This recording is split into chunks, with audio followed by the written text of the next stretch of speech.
berusaha ya Allah, di sisa hidup saya yang sebelumnya pernah saya sia-siakan, sholat seringkali tertinggal, Quran jarang dibaca, saya telah berjuang sebelum meninggal telah saya hafalkan. Mohon ringankan azab saya sekalipun saya mesti dihukum. Ya. Kalau sampai sekarang belum tersentuh juga sekedar untuk baca, apa yang antum akan bawa di akhirat nanti? Ya. Karena itulah bertakwalah kepada Allah, terutama yang usianya lebih daripada 40 tahun atau sampai 40 tahun. Al-Ahqaf itu langsung turun keterangan Allah.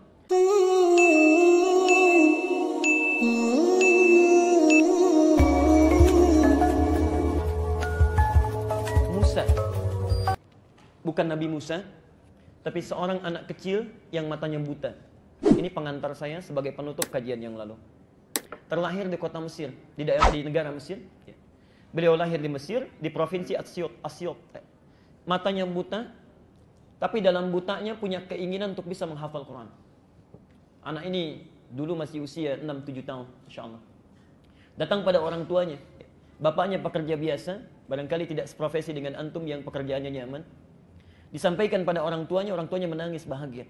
Mulai saat itu direncanakan harus belajar dengan baik. Bapaknya membawa motor ala kadarnya, dimodifikasi supaya memudahkan dia belajar.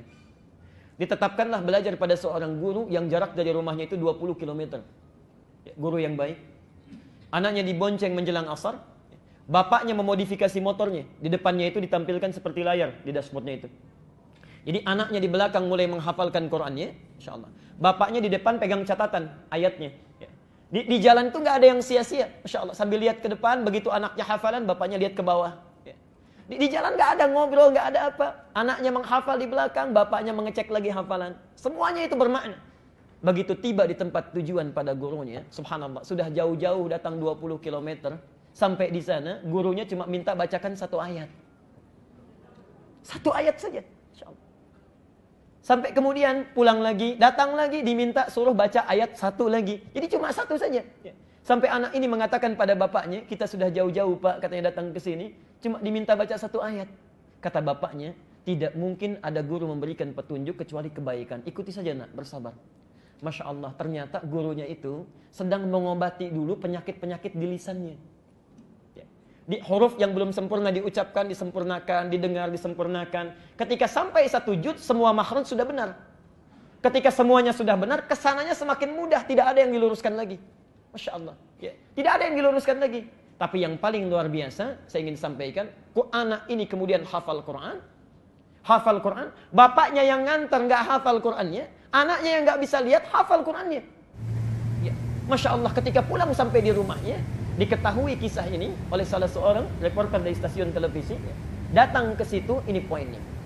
Datang, kemudian diminta dicek hafalan Qurannya. Masya Allah. Di akhir kemudian ditanya. Perhatikan. Ya Syekh Musa. Saya langsung lihat tayangan ini. Ibu sekalian, bapak sekalian. Ini orang tuanya duduk-duduk seperti ini. Anaknya diwawancara dengan penuh senyuman. Ditanyakan. Ya Syekh Musa. Wahai katanya Syekh Musa. Jika anda sekarang diperkenankan oleh Allah untuk berdoa meminta. Untuk berdoa meminta. Apa yang akan anda minta? Apakah minta untuk bisa melihat? Apa yang anda minta? Apakah anda minta untuk bisa melihat? Anak sudah hafal Quran, dekat dengan Allah, ya, ibadahnya luar biasa. Ditanya, kalau anda meminta sekarang, apakah anda minta untuk bisa melihat? Perhatikan jawabannya. Wallahi, demi Allah saya katakan kalian, kalau saya diperkenankan kepada Allah untuk memohon saat ini, saya akan memohon untuk terus dibutakan sampai hari kiamat. Agar Allah berkenan membutakan saya sampai hari kiamat. Karena dengan buta ini saya bisa menghafalkan Quran. Saya takut kalau dikembalikan bisa melihat kembali. Saya takut Quran meninggalkan saya. Kalimat yang pertama. Dan yang kedua, perhatikan, belum selesai kalimatnya. Dan demi Allah saya katakan, Quran ini akan saya bawa menghadap kepada Allah. Saat saya sendirian menghadap kepadanya, lalu saya katakan, ya Allah, saya sudah berusaha untuk menghafalkan Quran saya.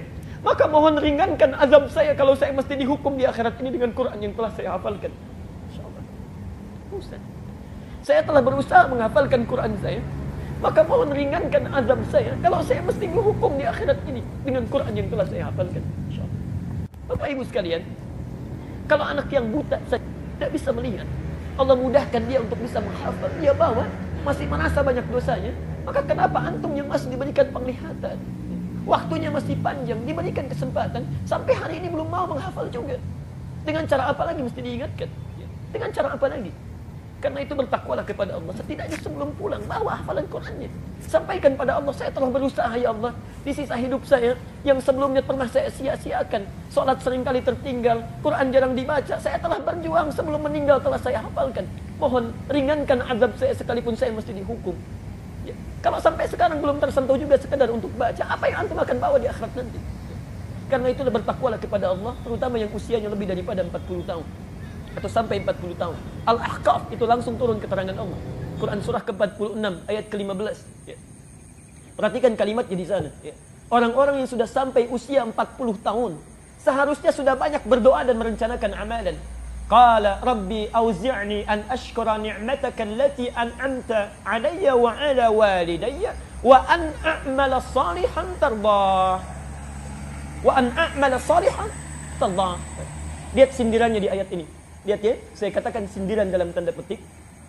Kata Allah, seorang yang sampai dalam usia 40 tahun dalam hidupnya, dia mesti mensyukuri aktivitas hidupnya.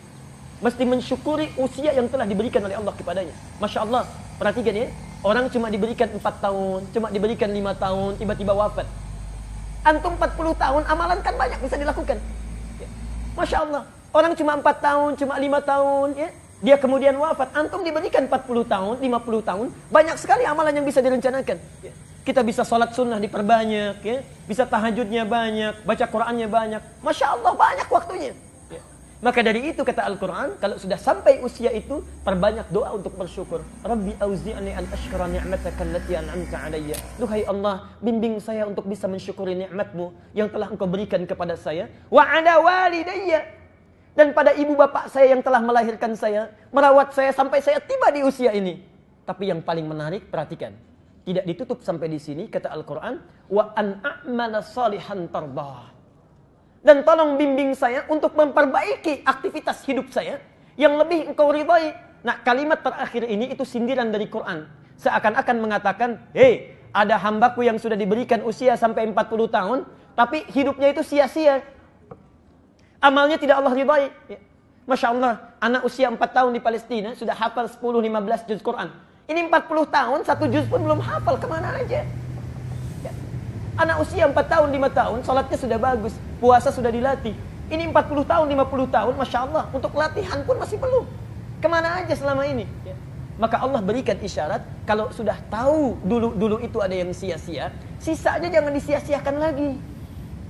Amal salihan tarda, rencanakan amalan supaya Allah bisa memberikan ridha. Itu kalimatnya Bapak Ibu sekalian. Tolong catat kalimat saya ini, tolong catat. Kalau Anda, maksudnya tidak perlu dicatat di tulisannya, tanamkan saja dalam pikiran kita. Kalau Anda tidak mampu berlomba dengan orang soleh dalam memupuk kebaikan, maka berlombalah dengan para pendosa untuk beristighfar dan bertobat kepada Allah. Kalau Anda sampai usia sekarang belum juga mampu berlomba dengan orang-orang soleh dalam memperbanyak kebaikan. Orang sudah menunaikan tahajud, antum sholat fardu pun masih tertinggal-tinggal. Orang sudah menghafal Quran, antum baca Quran pun masih terus didorong-dorong. Kalau nggak mampu berlomba dengan orang soleh dalam memperbanyak kebaikan, maka berlombalah dengan para pendosa untuk beristighfar dan memperbanyak taubat kepada Allah Subhanahu wa Ta'ala. Bertakwalah kepada Allah, itulah amalan para salafus salih setelah mereka menunaikan salat tahajudnya. Kalau tidak memperbanyak doa, perbanyak istighfar atau memperbanyak bacaan Quran kepada Allah Subhanahu wa Ta'ala.